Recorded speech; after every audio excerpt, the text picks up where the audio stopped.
Bonjour, bienvenue dans le cours de mécanique quantique où nous allons aborder aujourd'hui le magnétisme. Le magnétisme est connu depuis l'Antiquité grâce à ce que l'on appelait les pierres d'aimant.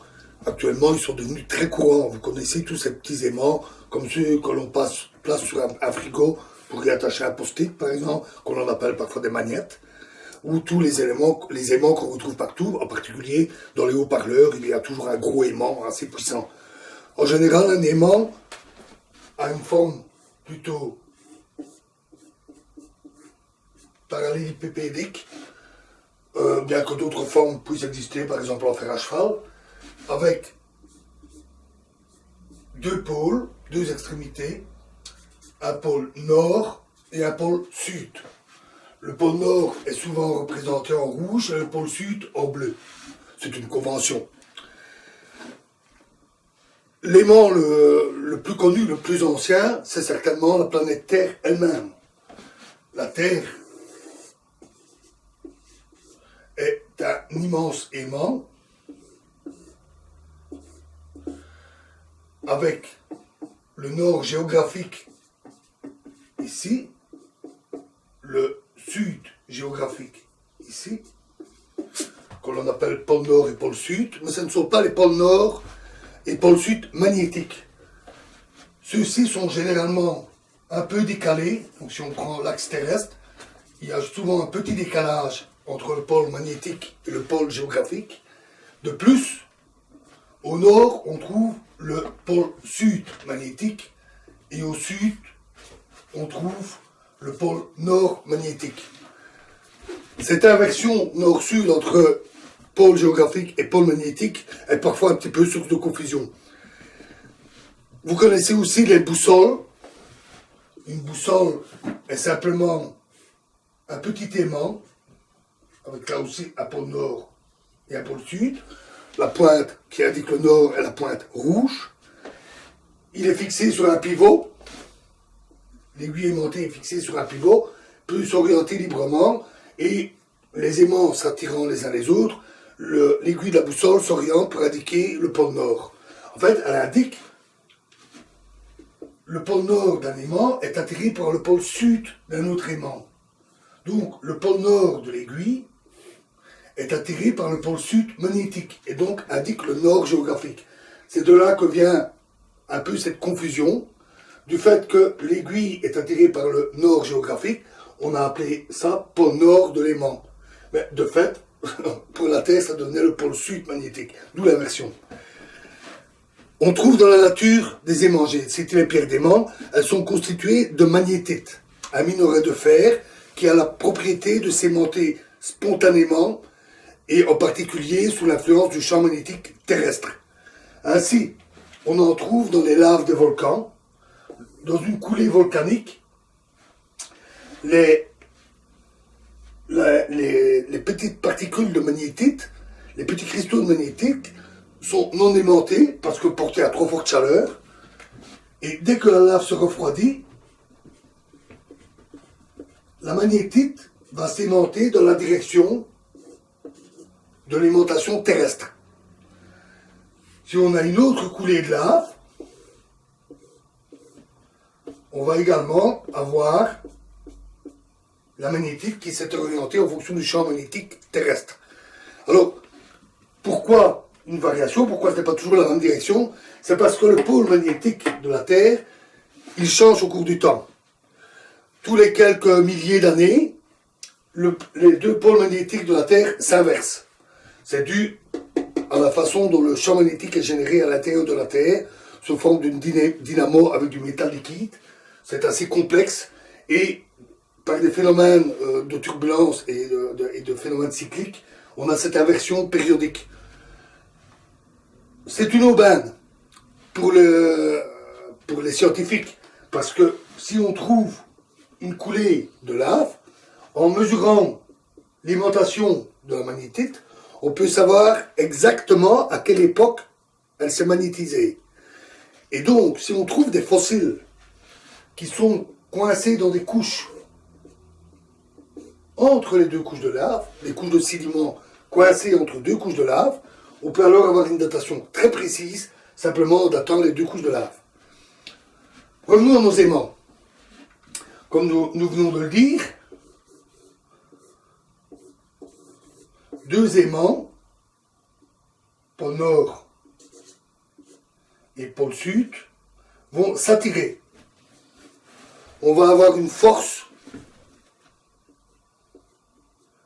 d'attraction entre les deux aimants. Nous avons vu que la loi de Coulomb parlait d'une loi qui varie comme l'inverse du carré de la distance. Il se fait que pour des aimants, c'est le cube de la distance. À peu de choses près. C'est assez compliqué parce que ça dépend en général de la forme des aimants et ce n'est pas tout à fait une loi exacte. C'est assez complexe. Mais grosso modo, ça varie comme le cube de la distance. Donc si vous séparez deux aimants, que vous les écartez, vous doublez la distance, la force d'attraction sera 8 fois plus forte. Ou plus faible, pardon. Donc, ça varie très vite. Et c'est ce qui explique souvent quand on prend deux aimants, qu'on les approche, que boum, tout d'un coup ils se collent assez brutalement. Parce que, en se rapprochant, la force d'attraction des deux aimants augmente très vite, comme le cube de la distance. A l'inverse, si vous prenez deux aimants qui se font face par le même pôle, ils vont avoir tendance à se repousser. C'est un peu l'analogue de ce que nous avons vu avec les charges électriques, des charges plus et moins qui s'attirent, des charges de même signe qui se repoussent. C'est la même chose ici. Les pôles de signes de nature différente s'attirent, les pôles identiques se repoussent.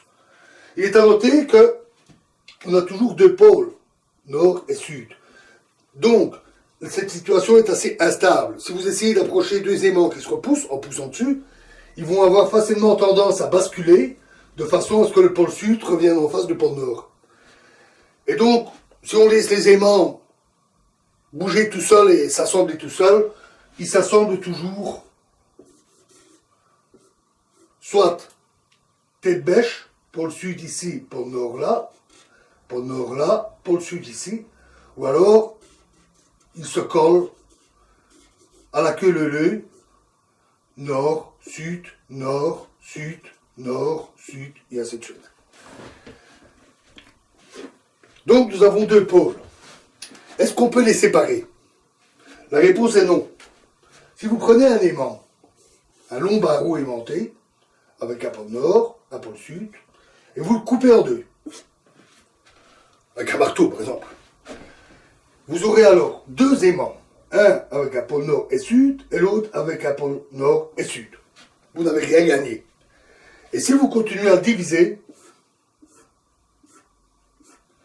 ça continuera toujours comme ça. Vous aurez toujours des tranches de plus en plus fines, avec toujours un pôle nord et un pôle sud.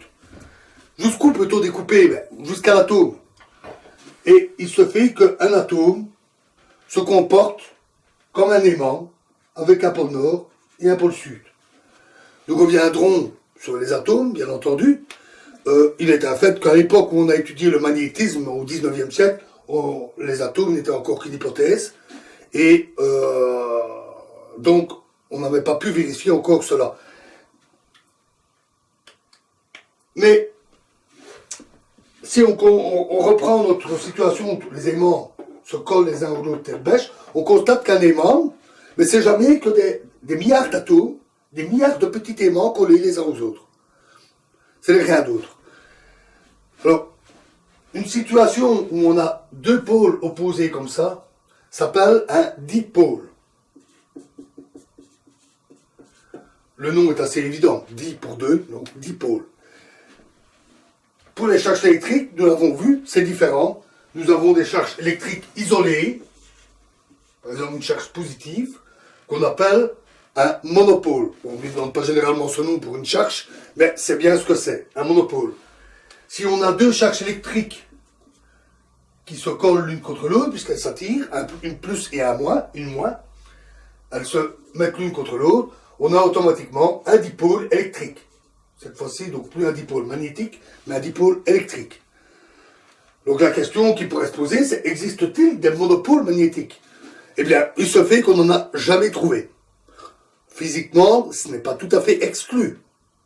Ça pourrait peut-être exister. Certaines théories exotiques en parlent d'ailleurs. Mais il se fait que par l'expérience, par l'observation, et on a été très loin, on n'a jamais observé un monopole magnétique. Voilà, donc nous avons parlé de l'électricité, nous avons parlé du magnétisme, ça a été un peu plus court. Il va falloir maintenant unifier les deux. Ça va être l'objet de la théorie électromagnétique, qui est assez vaste. Nous ferons plusieurs vidéos et nous attaquerons ça très bientôt. Je vous remercie.